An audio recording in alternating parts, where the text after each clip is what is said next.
This is WPSL Port St. Lucie, the talk of the Treasure Coast.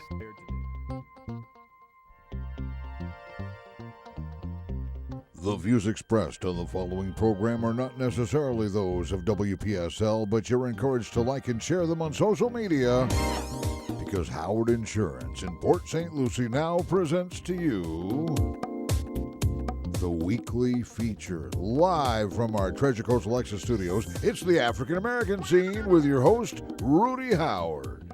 Good evening, good evening, good evening. Always glad to be with you here on a Wednesday night. Still a lot of stuff up in the air, even though we had the election last night, and I will get to that. I will tell you, I had the sad occasion this afternoon of attending the funeral for our former mayor, Mr. Bob Minsky. I would tell you, he and I had been friends for a long time, and I don't know, Port St. Lucie, if you will ever realize the significant impact Bob Minsky made on Port St. Lucie by having that city water and sewer fight. First off, let me tell you one thing that happened. Most of you didn't even know. We went from a protection class 6 to a protection class 3 because the fire hydrants were more readily accessible for the fire department. Y'all probably didn't even think about that. And that was because of his fight. Then think about it if the fire plugs were not out there in the event of a fire out there in a rural area. Oh, yeah. And I would tell you the other thing. There are businesses and buildings that were built here. Had we not had that water, that city sewer and water, they wouldn't have come. So when all is said and done, I would tell you that there should be a tribute to Bob Minsky somewhere in Port St. Lucie for that amazing accomplishment. And there's many of you that won't even know, he took threats, he was abused, he lost an election to Jim Fielding because he refused to back down and he stood his ground on getting the city sewer and water. And after Fielding beat him and people began to see the difference between having city sewer and water and not, he came back and won his seat back. I'll tell you, Bob and I did not agree on everything. And sometimes he and I would have raucous debates. But the good thing is, those debates never hurt our friendship. And the one thing I liked about him, and I respect, as mayor of the city of Port St. Lucie, you never had to wonder where he was coming from, because he would tell you. And he wasn't going to give you BS. If he said that's where he stands, that's where he stands. And I had enormous respect for him for that alone. Even if I disagreed with him, I knew he wasn't some wishy-washy, waffly guy. He was a guy that stood on his principle, and that was who Bob Minsky was. And I am proud to say he was my friend. And he and I often talked on the phone if something was bothering him or if something was bothering me, so I will miss him. Okay. Now let's get into this election. One thing is for sure. I can't tell you I'm not disappointed in some of the results. I am. But I'm more disappointed in some of you. Just think about this for a second. One of the things that Gillum was committed to was taking the Medicaid expansion, which is a significant amount of money that would come from the federal government in order to provide indigent people with health insurance. And everybody knew that. He said it in every commercial. And you voted against that? Man, I don't get it.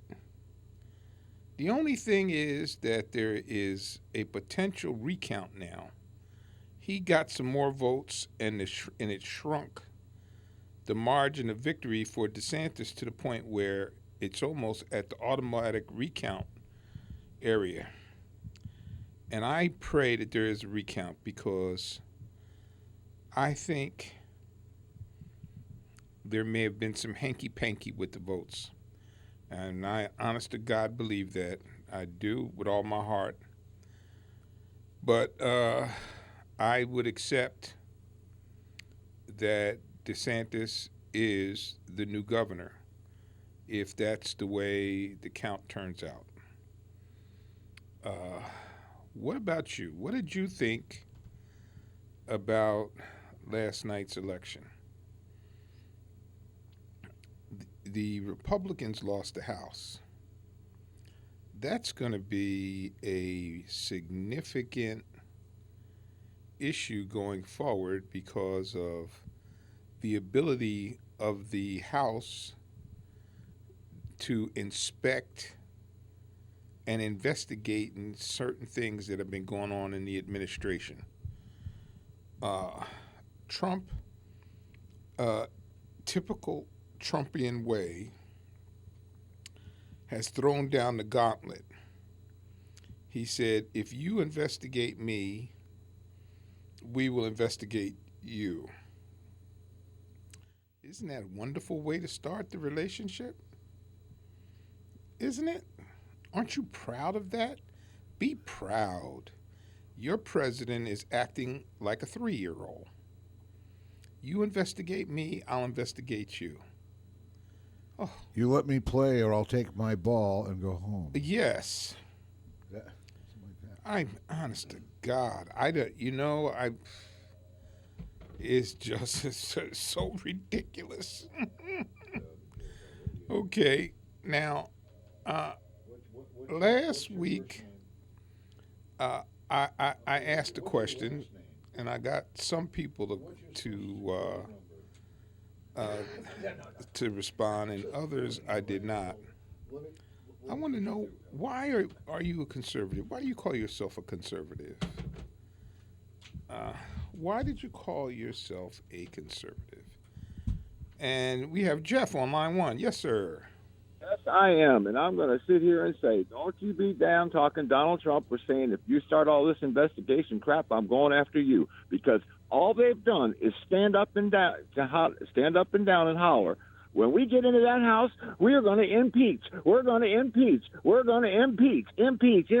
You talk about people not wanting to work with it. Look at your own party first. Get them straight, and then come forward, because this is ridiculous that everybody's sitting here saying that nonsense, and that's how I feel about it. You know, you can't sit there and say, oh, he's going to walk out, he's not going to play ball with us. No. This all started all in the primaries, all in the thing. Maxine Waters, who's going to shoot this guy? Nobody does anything to her. Why do they get away with saying stuff like that? And boy, oh boy, if we fart in church, my God, you better watch it, because they're going to write a newspaper article on Washington Post on Monday about it. Okay. That's how I feel. Is that how you feel? That's how I feel. Well, come on, I just don't want to get that all started about. We don't want to work together. I'm sitting here saying I hope everybody gets together and be brothers about this and stop the nonsense. It's not going to happen. And Because why? I'm going to tell you why. Because you guys are bullies, and Democrats are fed up with trying to make peace and have a compromise, and you punching us in the face. We want to punch back now. We don't want to take a punch in the face anymore and not fight back. Go ahead. Years, Republicans have taken that stuff. When Obama sat there and jumped on Mitt Romney about how he was a womanist because he carried files of women under his arm all the time, And they took that to the market and tried to market that off as he was a feminist or some nonsense like that. I sat there and said to myself one day, if they can pick on Mitt Romney, a guy that's a Mormon, you know, I doubt he's ever hurt a fly in his life because of his temperament and his attitude. But he was a good businessman, so maybe he would help this country. Why don't they understand?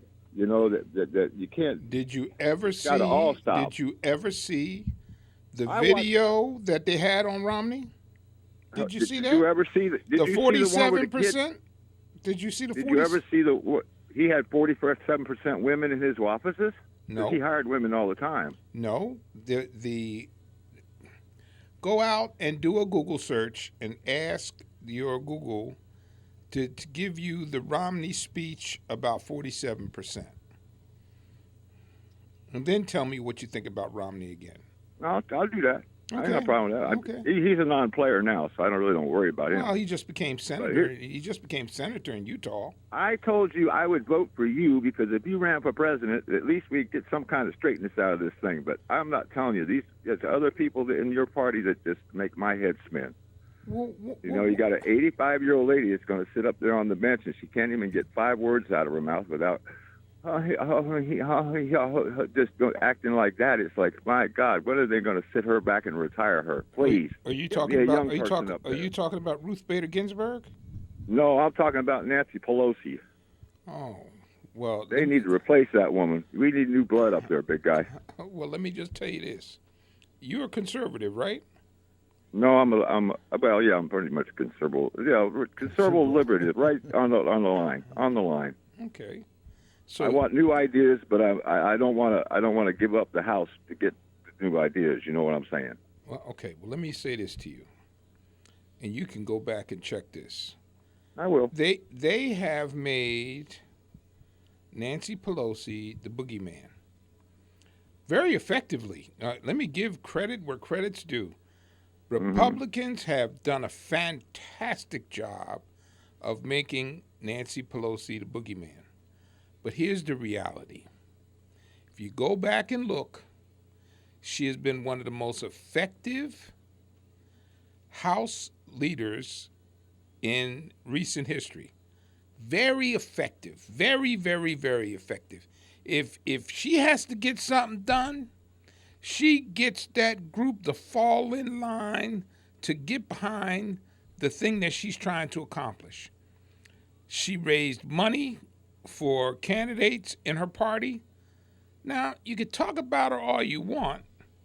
That's not going to make her ineffective. She was very effective. Now, do I think it is probably time for a change? Yes, but I don't feel the same way you do because I respect how effective she has been in the past as the speaker. Well, the effects of our effectiveness and how they create and how they do it. When she sat up there and explained the art of the smear that she created, about how you sit there and you say something about somebody and you do this and you do that and you let the press pick it up, and then when the press pick it up, then you turn around and you investigate it. And then when she said that on that podium, I sat there and said, "Now that's here people are thinking about this on, I don't know if that's dishonest or not. If I said to them, well, Rudy's a member of the Black Panthers, and I just sort of threw that out there in the middle and let the press pick that up, and next thing you know, we see it on the middle of the Port St. Lucie News, how you are a member of the group, and then I say, oh, we need to investigate Rudy because I think he's a member of the Black Panthers now. And when you play games like that, it's like, come on, guys, this is what's wrong with our country. Everybody's playing games to get at everything instead of everybody sitting down and saying, let's just stop this place and let's just, bow our heads and get our head together here. I just don't understand why people won't do that. Because let me tell you, it's got to be power. The people have to have power. Let me tell you why. Why? That crap that they said when Mitch McConnell said after President Obama became president, his number one priority, he says it out loud, is to make President Obama a one-term president. That made for a really wonderful relationship, right? He had not wait, just let me finish. He had not done one thing. He had not proposed one piece of legislation. And the statement made by McConnell. And then he got his guys to agree that anything that he proposed, we would be against. Okay? So now you got that's the attitude. That's the attitude I don't like. I know, but I'm just telling you, that's the reality. All of these open federal judge vacancies were Obama's, but they wouldn't let him put people in place. They blocked him. And even he came up with a bogus process to never let the Senate be in recess so that he couldn't make recess appointments. Then he gets a Supreme Court, and you talked about Kavanaugh. Then he gets the Supreme Court open. They refuse to even talk to him. They wouldn't even talk to the man. To Obama? No, to the Supreme Court nominee of Obama, and held that seat open until the election. It was open for like 9 months or 8 months. Now, come on. And what did we do? Now, and I'm going to tell you something. I loved President Obama, but I was pissed off at him for not fighting. I would have went up to the Senate, and we would have had a knuckle fight about not allowing me to have my Supreme Court guy at least have a hearing.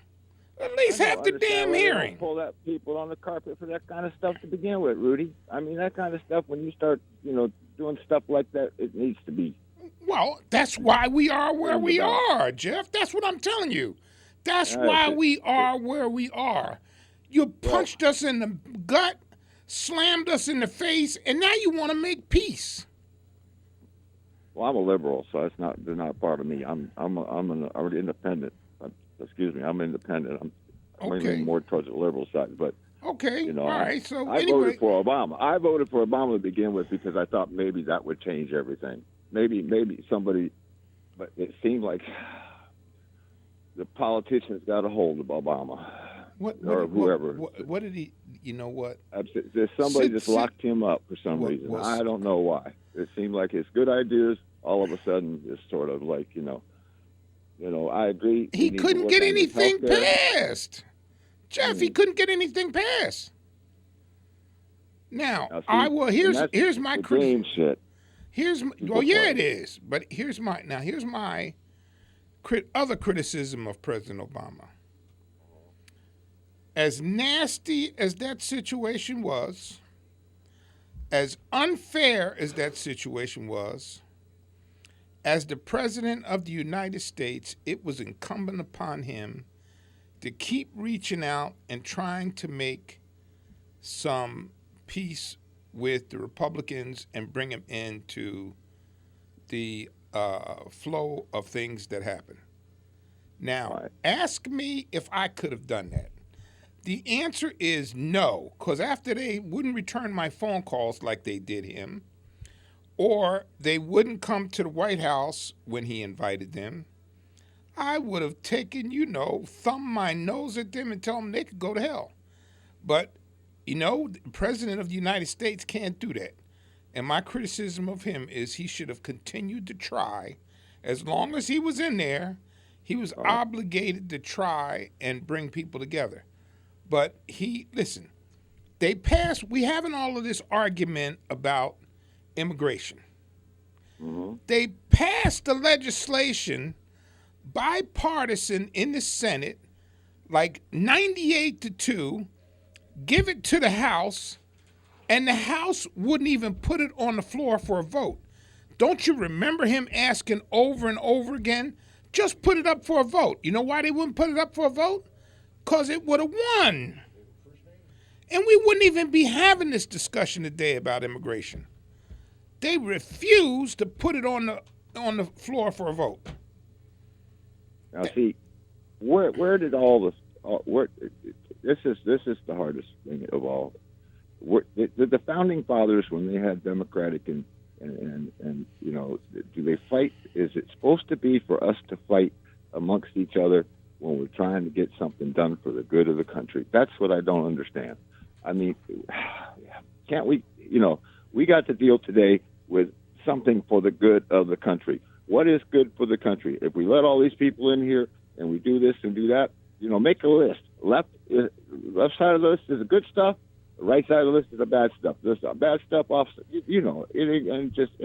Nobody can discuss anything anymore without taking it personal. Well, here's where we got to start. Okay, with truth.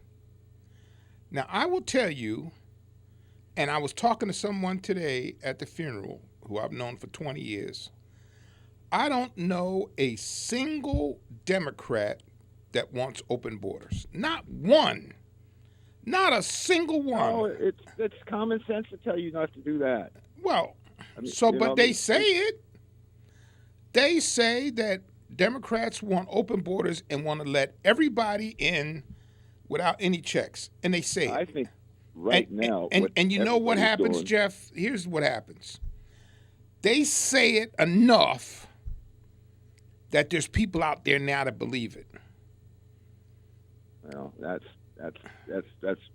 people can't be stupid like that. I would hope. I know. You call a gray cat red long enough, people will call it red. Yeah, what I'm saying. That's right. I understand that. Okay. That philosophy, but what I'm trying to say is,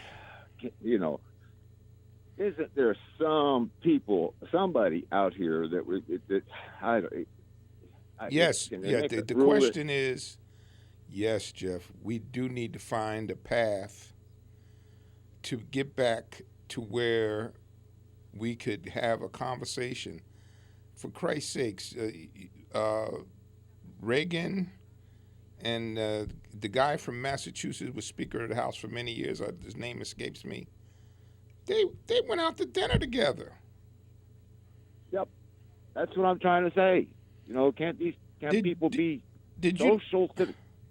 Did you know that Ruth Bader Ginsburg and Antonin Scalia were best friends? Well, can you imagine that? They were best friends. They went on vacations together. They went out to eat together. Yeah, but anyway. Well, you don't want somebody around you that agrees with you all the time. You want people around you that test you want to be able to test your ability to, Yeah, absolutely. talk about things. But, if there's somebody who's around you, I just don't understand why our country is this. And it goes back to what my mother used to say when I was growing up. Young man, if you don't have something good to say about somebody, don't say anything at all. Jeff, thank you, but I got a couple calls coming in. All right, take care. Bye. Thank you, sir. And we have Guy. Guy, how are you? Hey, Rudy, I'm good.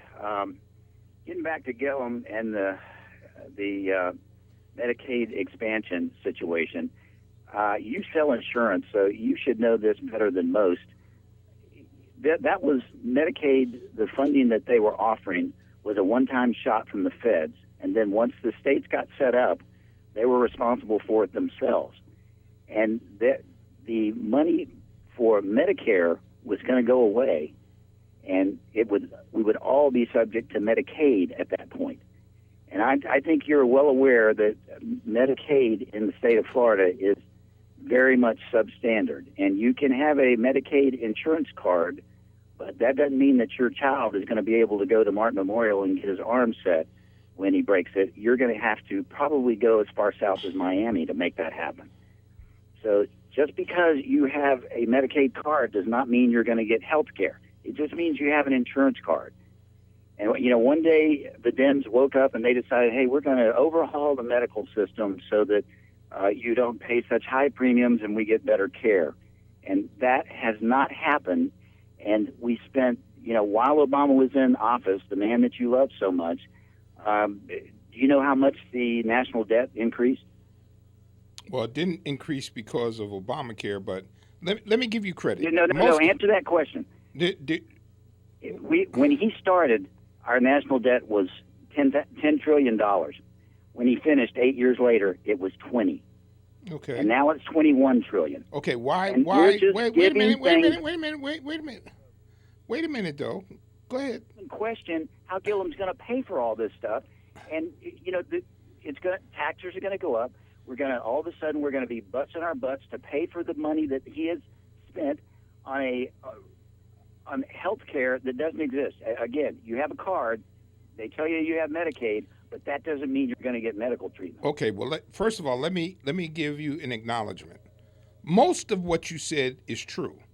What you said that was not true, and I am in the business, is that when they got the Medicaid expansion, they was going to do away with Medicare. That's untrue. There's no truth to that at all. I disagree with you. Have you read it? Oh, there Have you is. read the proposal? I'm absolutely 100% sure of what I'm saying. You're sure of a lot of things that are just out in left field somewhere. Don't know. I happen to think that I'm a pretty learned guy, and most of what I say I have researched, or else I don't say anything. I'm 100% sure that the Medicaid expansion was not going to do away with Medicare. 100%. I don't even have one inkling of a doubt that that's wrong. Okay, so now what you said about the ability to get doctors on Medicaid, all of that is very right. That's true. But what was the Medicaid expansion designed for? Let me explain to you. Under the I know what it was designed for. It's a freebie. It's a giveaway so that you can count on votes. That's what it's all about. No, when Mitt it's Romney not. said the 47% speech that you want some guy to go look up, what he was talking about is we've got a safety net that covers those guys. So let's go and take care of the blue collar guy that's out there, the fellow that used to make $25 an hour working at an auto plant, and now he's unemployed and can't find any work except for at McDonald's. And another of Gillum's sayings was we're going to make a $15 minimum wage, but actually he doesn't want it to be $15. He wants it to be $30 or $50. Well, that's great talk, but you can't force that. And when you start doing that, all of a sudden you go into McDonald's and there's a kiosk there instead of a person to take your order. And you walk up to the kiosk, you make a few clicks, and then boom, somebody brings your hamburger to the table, and rather than employing 15 people on a shift, they're employing 3. And that cuts into the very people that he is conning into voting for him. He's a socialist, for God's sake. No, he's not. This country. No, he's not. Because this is one of those things that really ticks me off. When people want to help fellow Americans, they become socialists. That's ridiculous. The 29-year-old girl from New York, is she a socialist? She admits that she's a socialist, but that's a whole different story. Have you heard her speak?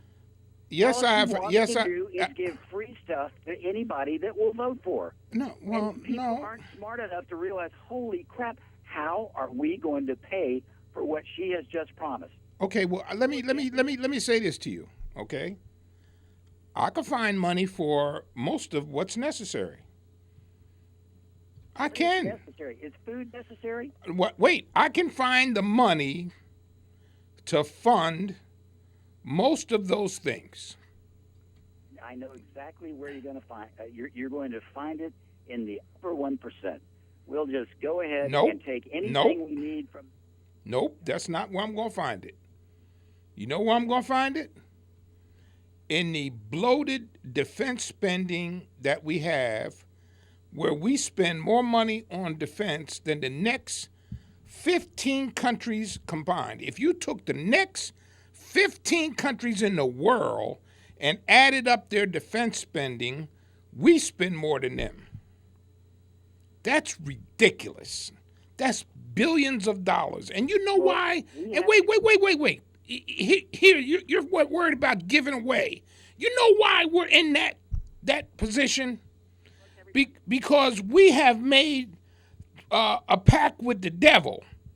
We have all the defense contractors who make millions and millions of dollars every time we drop a bomb. If we stop dropping bombs, those guys would go broke. So we have to keep spending money, and we keep those guys alive. Okay. And that- if you, that's so where- now you that's where talk about, feel so like- when you talk about giving away, that's the giveaway, because you cannot justify any kind of way the amount of money we spend for defense. It's just ridiculous. So when all your buddies on the left were whining about we're going to get in a nuclear war, did you want to beef up the defense of this country or let some of it go? Did you want to modernize our weaponry or just go with what we had in the 60s? Do we have modern weapons right now? Yes, we do. Who has any kind of weapons close to what we have right now in America? Russia. Not even close. They have one raggedy aircraft carrier that if you've ever seen it, it blows smoke when it's out there on the waterway. One. Is it nuclear powered? I can't answer that question. Where's the smoke coming from? That's my point, Rudy. You don't know what the hell you're talking about. Oh, I do know what I'm talking about. They doesn't have smoke. They have one aircraft carrier. Look it up. Look it up. Is it nuclear powered? I don't know the answer to The that. answer is yes, it is. Okay. Where's How the about their smoke coming submarine from? fleet?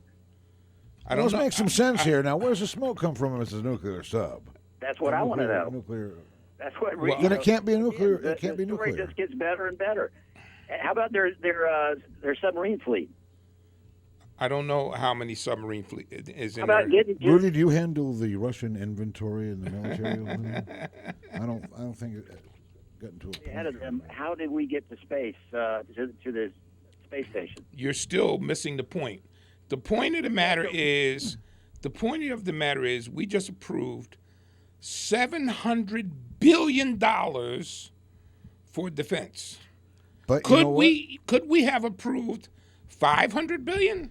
But if we can catch you up in some logistical quantum physics questions that you don't know the answer to, then maybe you'll shut up about everything else. That's right. a possibility. So it's that simple. It's just a simple mathematics. If we've been spending $700 billion and it's more than the next 15 countries combined in defense spending, why do we need to spend $700 billion?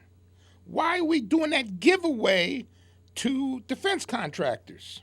You actually think that's why we do that? Is just to feather the nest of the defense contractors? I'm going to just tell you this because I can't say any more than this. I have a friend of mine, and I got to go because I got a call. I got 2 calls waiting, that just retired from, and I won't say the name, and he has told me stuff, and he was an executive, and he did 35 years with the company, and he told me stuff that would make your skin crawl. But I have to let you go. I got to go to John. Hey, John. John. Is that me, Rudy? Yes, sir. Okay. Yeah, I think if big corporations were made to pay their share of the taxes, I think it would solve a lot of problems. Everybody is willing to spend except for health care and to help fellow Americans for some reason. They think if they work and you don't, you're unentitled to anything. There are a lot of fakers out there, but there are a lot of people who can't work. That's one true. reason or another. That's And true. if we can't help each other, what good are we? We're all we have is each other in life, And it's really sad. It really is. The problem is big corporations, when they have to raise the minimum wage, they don't take it from their profit. They charge more for their products. That's the way it always is. If they made $10 billion one year and only $9.5 billion the next year, then they lost $500 million, and that's where they start crying. And that's just my input to what this fellow is saying. And there's no way you can convince him any differently. No. But you said something that's so right. Why is it that whenever we try to help fellow Americans, and I agree with you, there's some fake ones out there. Oh yeah. Okay, no question. But there's people out there legitimately that cannot work. Absolutely. Why wouldn't we want to help them? let me tell you something about me. You know, back in 2000, I was working every day, and I was doing okay. And then I had emergency open heart surgery. That just double bypass. 3 weeks after the surgery, the arteries that they transplanted collapsed, and I had a heart attack. So I applied for disability. I couldn't work. I was on 9 different prescriptions. I get tired very, very easy. I walk down the end of my driveway and I'm puffing, you know. I remember when I went in to apply for Social Security, they told me, oh, you'll have to reply every 6 months. A lot of people don't get it. And I said, well, what's going to happen to my house and how do I live and eat? And they said, well, that's not our concern. A lot of people just go belly up. That was their answer. And then when I finally got it a few months later, she said to me, you're going to get $630 a month for doing nothing. That was her attitude. You know, they have a job and they're doing well, and everybody else, forget it, you know. They can, you know, go to hell, you know. But let me just say that a woman's place is in the House, Rudy, and in the Senate. Thank you, John. All right. I Now, appreciate Rudy, it. Yes. I called you 3 times. I'm waiting for a return call. I'm sorry. I'll call you tomorrow. Rudy, you're going to hear from my lawyer as soon as he gets out of jail. Okay. Okay, John. All right, buddy. All right, Thank you. Thanks for listening. Thanks for Okay. listening. All Take right. care. And Jay on line 1. Jay. Yeah, Rudy, could you hear me? Yes, sir. I listened to your callers, and I kind of feel sorry for you because the guy was telling you that you were wrong, but I don't know if he would say that to another radio talk show host. I just don't know if he would say the same, disrespect anybody like that. But to move on, Social Security and Medicare is in a trust fund. It's not part of the budget. It's not part of that money that the president signed over to the corporations, giving them, down to 9%. They don't have to pay anything but 9%. And when Eisenhower was president, it was 90%. That's Okay? right. That's why they call that the greatest generation back there right after World War II, because they had the money. After the war, after World War II, they had the money to do things, to build highways and all of that. And he made sure that he kept that 90% interest rate for millionaires. And then it started dwindling down when we got to Reagan. But the point is, they forget about the recent history. And I know most of these people call you. They were living during that time. They were either youngsters or they know exactly how this system operated. The next thing I want to say is about the president and his nationalists, white nationalists. Like, he gets upset when a reporter asks him today, why is he catering to white nationalists? And he invites them to the White House. I was watching CNN and they were showing this guy supposed to be like he's the second coming to David Duke, or was at the White House. For what? But he didn't want to answer. He called the young lady, wanted to curse at her, tell her, what do you mean? I'm a white nationalist. And she said, because you associate with these people, and these are your supporters. These are the people that love you. Look at David Duke. He's happier than he ever been in his whole life right now. He's glad that you're president. And they figure that they don't have to hide under the rock anymore, But that's what's going on now. And you were talking about the military. The person that said it right was General Eisenhower, Yes, President he did. Eisenhower. Yes, he did. He said, beware of the military-industrial complex. And exactly what you explained to the caller that didn't get it, that's what President Eisenhower said before he left office. Amen, There was Jay. a reason why he said that, Rudy. Yes, he did. You're right. And he not only was president, he was an ex-general. Yeah, he was the general in charge of the war over there in Europe. He was in charge of everything, and he was a hero. And he knew, Mm-hmm. he warned us because he could see how the money was being spent. Right, and it's still being spent like that right now as we speak. Like what's happening there on the border with they're worrying about people coming in the country from El Salvador and all these places. They're giving money to these contractors down there to build some kind of a tent city, but they give them outrageous payment for their work. And this is private. This is not the government. They putting it out to a contractor, and it's somebody probably a friend of Trump's or a friend of the Republican Party, and they're giving them all kind of money to build these portable things, houses or tents for the people that stay in when they come close to the border.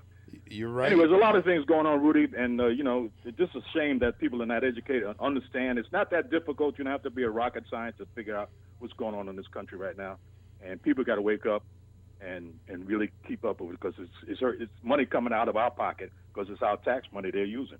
Yeah. Thanks, Jay. And we got Winnie online too. Yes, Winnie.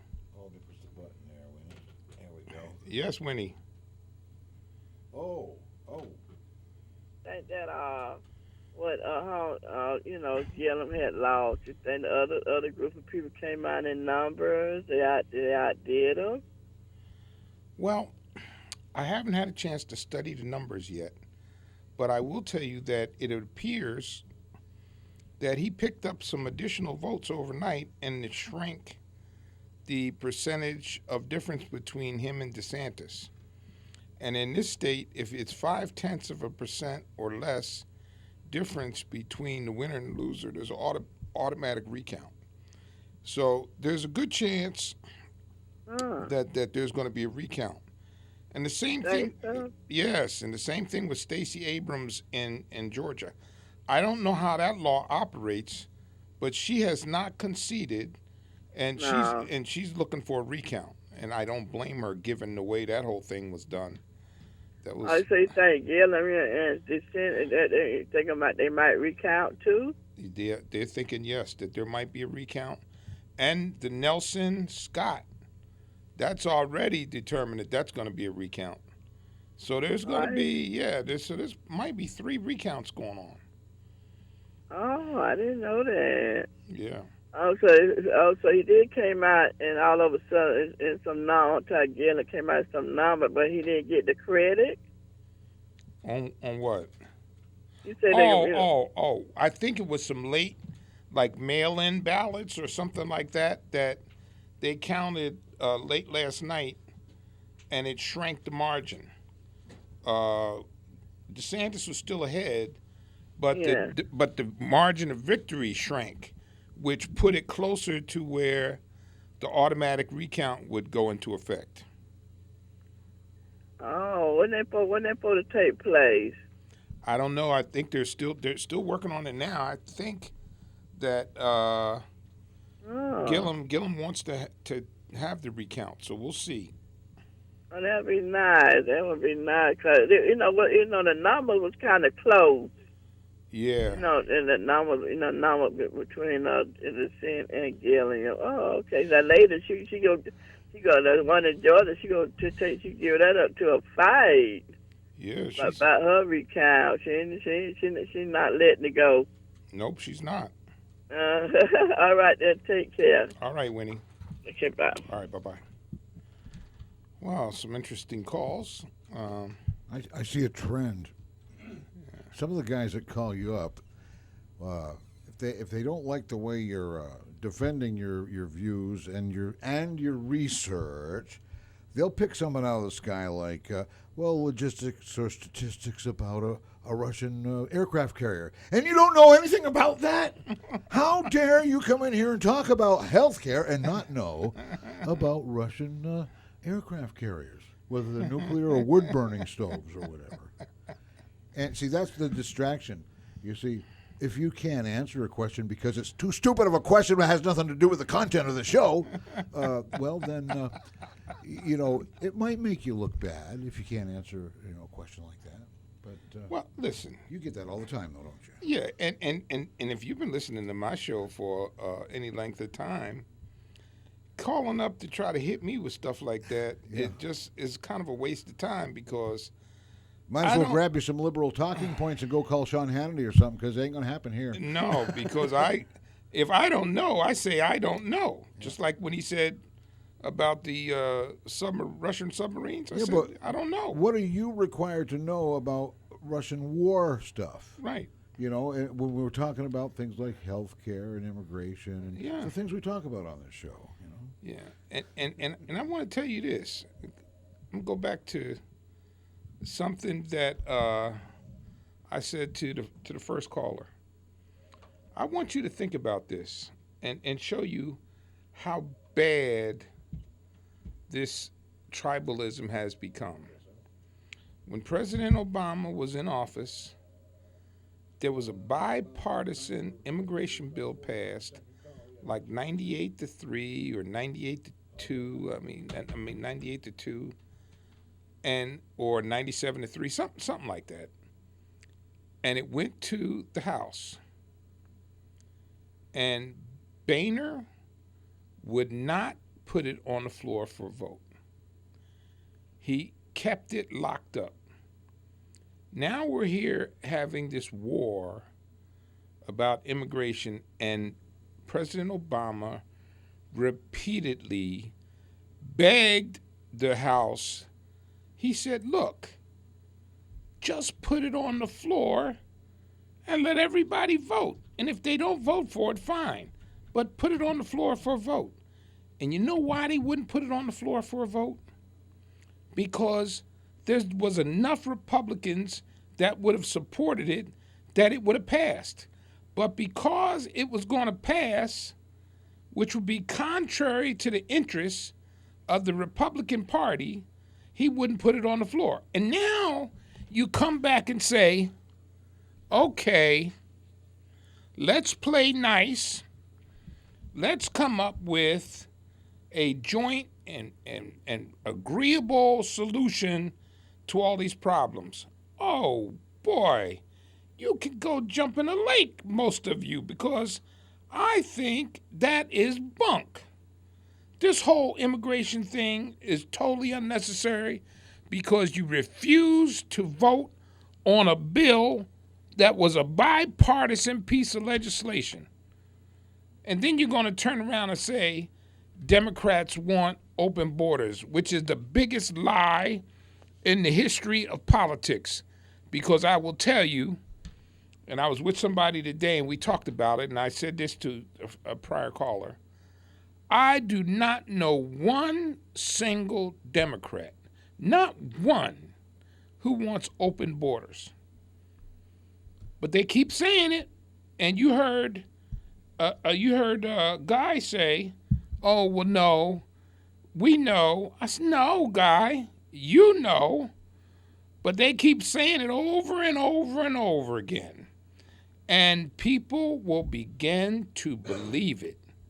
Just like they said, Saddam was responsible for 9/11, and so help me God, there are still people out there right now that believe Saddam had something to do with 9/11 because they said it enough times that it sunk in. So, and then people are lazy. They won't pick up and read, and it clearly wasn't anything with Iraq, but that's a whole nother story. Yeah, I'm kind of concerned about the folks whose hearts are convicted over your research. Well, yeah, because you know what? They want to call and try to pretend like they know something that I don't know, and it's not going to happen because when I don't know something, I say I don't know. And he's probably researched everything you're going to think of today. By the time his show starts, he's already been on it all day long. Yes, I have. Listen, let me tell you something. It's one of the burdens of doing this show. It is a burden. I have to go. Can't do a show like this without doing homework. Oh, my God. I go and I sit, and I'm pouring through papers. I'm looking through emails. But then you're going to be criticized by people who did not do their homework. Exactly. And they're mad at you because you did yours and they didn't do theirs. They feel inferior to you, and they have to call and pound their chest in your presence. You know? Yeah. Just like Steve. Steve takes great pride in trying to call up and tell me about things I don't know anything about and trying to change the subject in a different direction so that Steve he can. needs to pat his chest. He's going to beat himself to death. Yeah. Yeah. But, you know, that's life. And the challenge, listen, let me tell you something. While I get frustrated sometime with doing this show is good for me because it creates an intellectual challenge that I feel up for. And so it makes me go out and learn things that I might have been too lazy to learn if I didn't have this challenge to face every Wednesday night. You know what I say? I say you can lead a horse to water, but you can't make him drink. And you can lead a man to knowledge, but you can't make him think. That's correct. That's absolutely so correct. Unfortunate. And there's so much stuff out there. Like I said, I'm reading this book now by Amy Chua, Tribalism, and it is really good. And she is taking this on a trip through Vietnamese war. Now she's taking us through the Afghan war. And what she is showing me along the way is how Americans underestimated tribalism and how various factions were at war with each other that we didn't understand and incorporate into our strategies as we were preparing to enter these conflicts. So it's kind of interesting. So I know she's taken us to the path of where we are today, and I look forward to seeing how she does that. So should be, I'll keep you posted if I find something else that's really dynamic. And we can't wait till Yeah. next Wednesday night. Yes. Right And here again. I would like to thank you so much for listening to the African American scene. God bless and be safe, and I will see you next Wednesday right here for the African American scene. Perhaps you've noticed, Rudy Howard does not preach to any choir around here. And he does a pretty darn good job at it, though. Thank you for joining us for the African American scene, heard every Wednesday evening in the 6 o'clock hour, brought to you by Howard Insurance, and heard right here on WPSL Port St. Lucie, celebrating 25 years and counting.